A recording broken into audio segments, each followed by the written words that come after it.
Assalamualaikum warahmatullahi wabarakatuh. Kami dari kelompok 6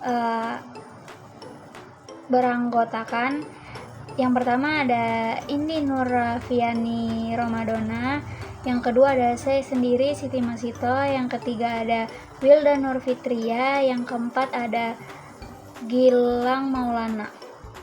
Kami di sini akan mempresentasikan konsep makro dan mikro permasalahan pembiayaan kesehatan nasional. Yang pertama ada latar belakang. Pembiayaan kesehatan merupakan salah satu komponen utama dalam sistem kesehatan nasional yang berperan penting dalam menjamin terselenggaranya pelayanan kesehatan yang merata, berkualitas, dan berkesinambungan. Sistem pembiayaan kesehatan mencakup proses pengumpulan dana, pengolahan dana, dan pengalokasian dana untuk memenuhi kebutuhan pelayanan kesehatan masyarakat. Oleh karena itu, pemahaman mengenai konsep makro dan mikro permasalahan pembiayaan kesehatan nasional menjadi penting untuk mengetahui berbagai tantangan yang dihadapi serta upaya yang dapat dilakukan. Selanjutnya ada pengertian pembiayaan kesehatan nasional. Pembiayaan kesehatan adalah proses penggalangan, pengalokasian, dan penggunaan dana untuk mendukung pelayanan kesehatan masyarakat secara menyeluruh.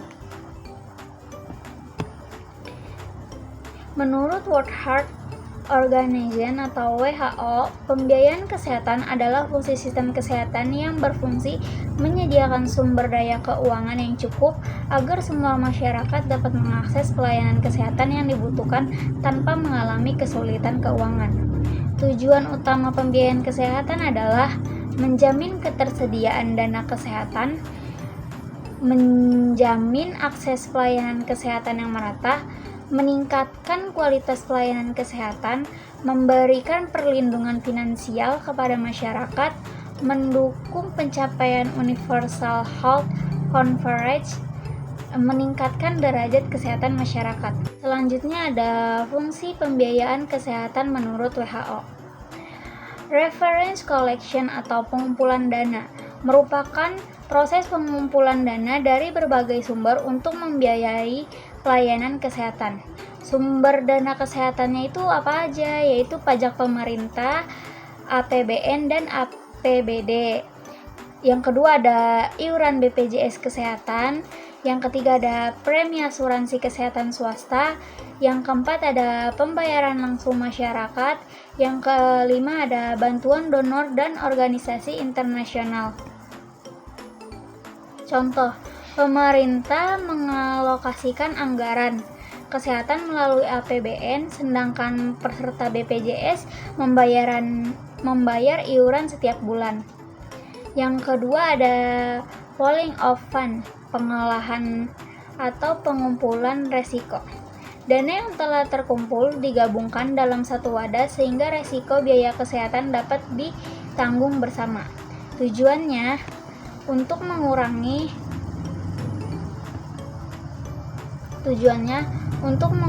resiko finansial, menjamin pemerataan pembiayaan kesehatan, dan membantu peserta yang membutuhkan pelayanan kesehatan mahal. Contohnya, iuran seluruh peserta BPJS dikumpulkan dan digunakan untuk membiayai peserta yang sakit. Yang ketiga ada purchasing, pembelian pelayanan. Dana yang telah terkumpul digunakan untuk membayar pelayanan kesehatan yang diberikan oleh fasilitas kesehatan. Contohnya, BPJS membayar biaya pelayanan kesehatan kepada rumah sakit dan puskesmas yang melayani peserta JKN. Selanjutnya ada konsep permasalahan makro pembiayaan kesehatan nasional. Permasalahan makro pembiayaan kesehatan berfokus pada tingkat nasional, mencakup kebijakan publik, distribusi sumber daya, dan pemerataan layanan kesehatan. Yang pertama itu ada kebijakan nasional, yaitu regulasi dan arah kebijakan pembiayaan kesehatan di tingkat pusat. Lalu yang kedua itu ada alokasi anggaran, yaitu distribusi dana APBN dan APBD untuk sektor kesehatan. Lalu yang ketiga ada jaminan kesehatan nasional atau JKN, yaitu pengelolaan dan keberlanjutan sistem jaminan sosial. Lalu yang keempat ada distribusi dana, yaitu pemerataan sumber daya kesehatan antar wilayah dan daerah. Selanjutnya ada indikator pembiayaan kesehatan makro. Yang pertama itu ada total health expenditure atau THE. Jadi total health expenditure sendiri adalah jumlah seluruh biaya yang dikeluarkan untuk bidang kesehatan dalam suatu negara selama 1 tahun. Biaya ini tuh biasanya berasal dari pemerintah, asuransi, maupun masyarakat. Indikator ini digunakan untuk melihat seberapa besar dana yang digunakan untuk menjaga dan meningkatkan kesehatan masyarakat. Lalu yang kedua ada health expenditure per kapita. Health expenditure per kapita sendiri adalah rata-rata pengeluaran kesehatan untuk setiap penduduk dalam 1 tahun. Nilai ini tuh diperoleh dari total pengeluaran kesehatan dibagi dengan jumlah penduduk. Semakin besar nilainya, semakin besar pula dana yang dialokasikan untuk kebutuhan kesehatan setiap orang. Lalu yang ketiga ada presentasi anggaran kesehatan terhadap APBN. Indikator ini menunjukkan beberapa persen dana dalam APBN yang dialokasikan untuk sektor kesehatan. Semakin besar persentasenya, semakin tinggi pula perhatian dan prioritas pemerintah dalam meningkatkan pelayanan serta pembangunan kesehatan bagi masyarakat. Lalu yang keempat itu ada out of pocket expenditure. Out of pocket expenditure sendiri adalah biaya kesehatan yang harus dibayar langsung oleh masyarakat dari uang pribadi tanpa bantuan asuransi atau jaminan kesehatan. Jika presentasinya tinggi, maka beban biaya kesehatan yang ditanggung masyarakat juga semakin besar dan dapat mempengaruhi kondisi ekonomi keluarga. Selanjutnya ada konsep permasalahan mikro pembiayaan kesehatan nasional. Permasalahan mikro pembiayaan kesehatan berfokus pada tingkat individu, keluarga, dan fasilitas kesehatan. Beberapa aspek utama meliputi yang pertama itu ada fokus individu dan keluarga, yaitu beban biaya pelayanan kesehatan yang ditanggung oleh pasien dan keluarga. Lalu yang kedua ada biaya pelayanan langsung, yaitu pengeluaran out of pocket untuk obat, tindakan medis, dan juga rawat inap. Lalu yang ketiga ada efisiensi sumber daya, yaitu pengelolaan sumber daya di tingkat fasilitas kesehatan secara optimal. Lalu yang keempat ada operasional pelayanan, yaitu manajemen biaya operasional puskesmas, klinik, dan rumah sakit dalam memberikan layanan berkualitas. Kemudian ada komponen pembiayaan mikro. Yang pertama ada biaya langsung atau direct cost, yang dimana biaya yang secara langsung digunakan untuk pelayanan kesehatan. Contohnya seperti obat-obatan, alat kesehatan, pemeriksaan laboratorium, dan jasa dokter serta perawat. Kemudian yang kedua ada biaya tidak langsung atau indirect cost, yang dimana biaya yang timbul akibat sakit tetapi tidak berhubungan langsung dengan tindakan medis. Contohnya seperti biaya transportasi pasien, kehilangan pendapatan karena tidak bekerja, dan biaya pendamping pasien. Kemudian yang ketiga ada biaya tetap atau fixed cost, yang dimana biaya yang tidak berubah meskipun jumlah pasien berubah. Contohnya gedung rumah sakit, peralatan medis, dan gaji pegawai tetap. Kemudian ada biaya variabel atau variable cost, yang dimana biaya yang berubah sesuai jumlah pasien. Contohnya obat-obatan, jarum suntik, dan bahan medis habis pakai.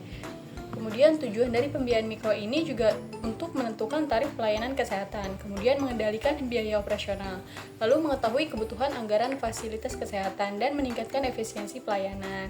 Terus contohnya dari pembiayaan mikro itu dalam sebuah puskesmas mengalokasikan dananya untuk gaji tenaga kesehatan, alat kesehatan, dan kegiatan penyuluhan. Seluruh pengeluaran tersebut termasuk dalam pembiayaan kesehatan makro. Lalu yang kedua ada perbedaan pembiayaan kesehatan mikro dan makro. Dalam aspek terdapat pada fokus. Fokus di mikro itu individu dan fasilitas kesehatan. Kalau di makro itu terhadap sistem kesehatan nasional. Kemudian ada ruang lingkup. Di mikro itu seperti rumah sakit, klinik, dan puskesmas. Kalau di makro itu pemerintahan dan kebijakan nasional. Kemudian ada tujuannya. Tujuan mikro itu efisiensi pelayanan. Kalau tujuan makro itu pemerataan dan perlindungan kesehatan. Kemudian ada analisis. Analisis di mikro itu biaya pelayanan pasien. Kalau di makro itu total pembiayaan kesehatan negara. Kemudian ada contohnya. Contoh di mikro itu biaya rawat inap pasien. Kalau di makro ada anggaran kesehatan dalam APBN. Selanjutnya ada permasalahan pembiayaan kesehatan nasional. Di sini ada yang pertama defisit jaminan kesehatan nasional atau JKN. Defisit terjadi ketika pengeluaran lebih besar daripada pendapatan iuran peserta. Penyebabnya itu tingginya penggunaan layanan kesehatan, ketidakpatuhan pembayaran iuran, lalu banyaknya kasus penyakit katastropik. Kemudian dampaknya itu bisa mengganggu keberlanjutan program JKN, lalu ada keterlambatan pembayaran klaim rumah sakit. Lalu ada tingginya out of pocket atau OP. yang dimana biaya kesehatan yang dibayar langsung oleh masyarakat.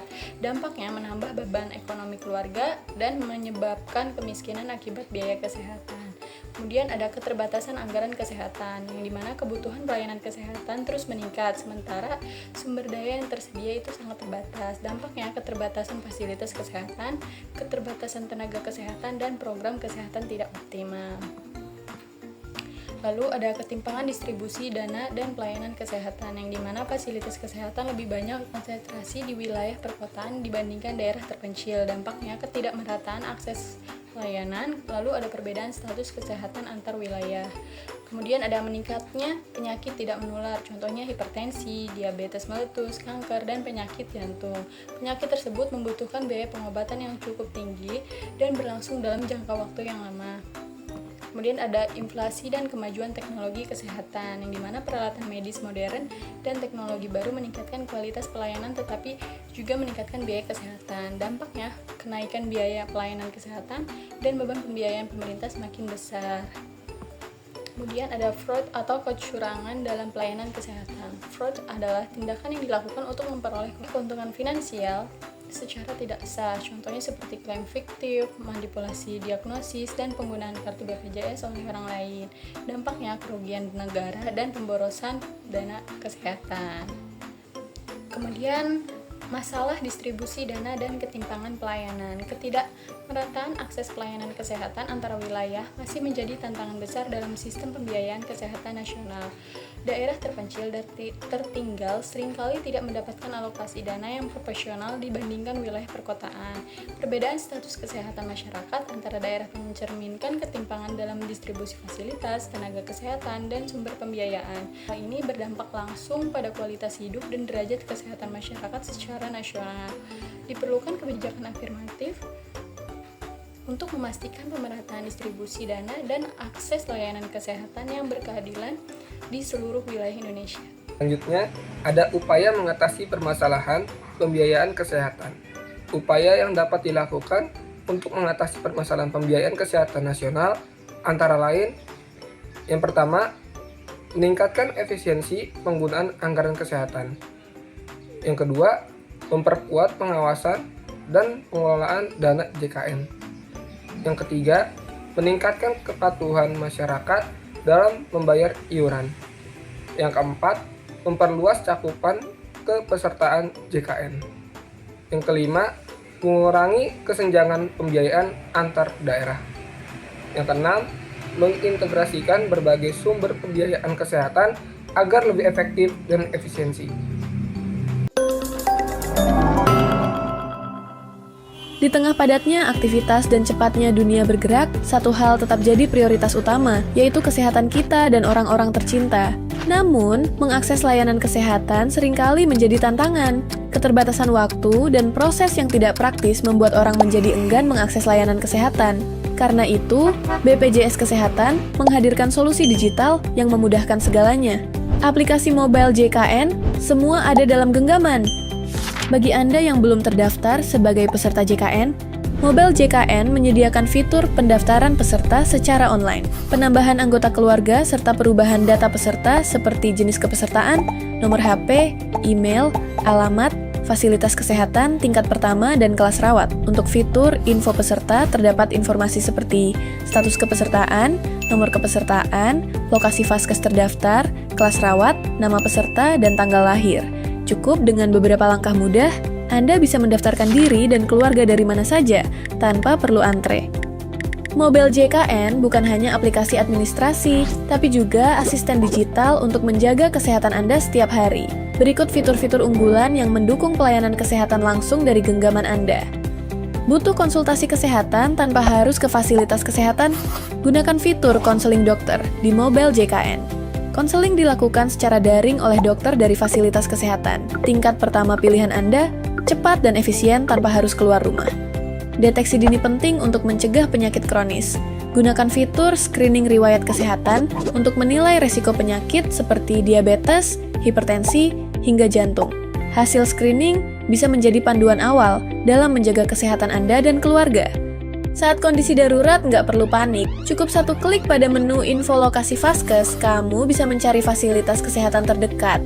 Mencari ruang rawat inap terkadang bisa menjadi tantangan. Namun, dengan adanya fitur info ketersediaan tempat tidur, Anda bisa melihat ketersediaan kamar di rumah sakit secara real time. Jangan bingung mencari tahu kapan jadwal operasi tersedia. Fitur info jadwal tindakan operasi memungkinkan Anda melihat waktu dan lokasi tindakan medis yang tersedia. Cek riwayat pelayanan kesehatan di Mobile JKN, juga sudah tersedia fitur iCare. Dengan fitur ini, kita dapat melihat data kunjungan, jenis layanan, diagnosis, hingga resep yang pernah didapatkan. Fitur ini sangat berguna untuk pasien, dokter, maupun fasilitas kesehatan dalam memastikan kesinambungan pelayanan medis. Lupa minum obat? Mobile JKN punya solusinya. Terdapat fitur monitoring minum obat untuk peserta dengan diagnosa penyakit tertentu. Dengan pengingat ini, terapi pengobatan jadi lebih teratur dan efektif. Jaga stamina dan gaya hidup sehat dengan fitur bugar. Fitur ini berguna untuk memantau dan mencatat aktivitas fisik yang kita lakukan, seperti jumlah langkah kaki, denyut jantung, tekanan darah, gula darah, dan saturasi oksigen. Mobile JKN tidak hanya memudahkan Anda dalam mengakses layanan kesehatan, tapi juga membantu Anda dalam mengelola iuran jaminan kesehatan nasional secara praktis dan transparan. Berikut fitur-fitur penting yang bisa Anda manfaatkan untuk urusan iuran hanya dari satu aplikasi. Ingin tahu besaran iuran, virtual account pembayaran, tanggal jatuh tempo, atau status pembayaran? Gunakan fitur informasi iuran dan riwayat pembayaran dan info virtual account. Semua informasi tagihan peserta dapat diakses secara cepat dan akurat. Tertunggak iuran dan bingung harus mulai dari mana? Gunakan fitur Rehab. Ini adalah program rencana pembayaran bertahap dari BPJS Kesehatan untuk peserta yang menunggak lebih dari 3 bulan. Kini, pembayaran iuran jadi lebih ringan dan bisa diatur sesuai kemampuan. Agar tidak lupa membayar iuran tiap bulan, daftarkan diri Anda di fitur pendaftaran autodebit. Pembayaran otomatis bisa diatur melalui rekening bank atau dompet digital yang tersedia. Bayar iuran lebih mudah, tanpa repot dan tepat waktu. Berobat ke layanan kesehatan kini, tak perlu antri panjang atau datang terlalu pagi. Lewat aplikasi Mobile JKN, Anda bisa mengatur waktu kunjungan lebih efisien dan nyaman. Pendaftaran bisa dilakukan untuk kunjungan di fasilitas kesehatan tingkat pertama dan fasilitas kesehatan tingkat lanjut pada fitur pendaftaran antrian. Mobile JKN telah menghadirkan berbagai kemudahan layanan, mulai dari kepesertaan, antrean fasilitas kesehatan, hingga pengelolaan iuran dan layanan kesehatan digital. Namun, kami sadar bahwa setiap peserta mungkin masih memiliki pertanyaan, butuh kejelasan lebih lanjut, atau mengalami kendala dalam layanan. Disinilah fitur info serta pengaduan berperan penting. Peserta dapat melihat info seputar program JKN mulai dari pendaftaran, iuran, hingga manfaat program JKN, dan jika terdapat pengaduan mengenai pelayanan kesehatan peserta, juga bisa membuat pengaduan melalui fitur pengaduan layanan JKN. Mobile JKN bukan sekadar aplikasi. Ini adalah ekosistem layanan kesehatan digital yang lengkap dan terus mendengar kebutuhan pengguna JKN. Selanjutnya, kesimpulan. Pembiayaan kesehatan nasional merupakan upaya pengumpulan, pengelolaan, dan penggunaan dana untuk menjamin terselenggaranya pelayanan kesehatan yang optimal. Permasalahan pembiayaan kesehatan dapat ditinjau dari aspek makro dan mikro.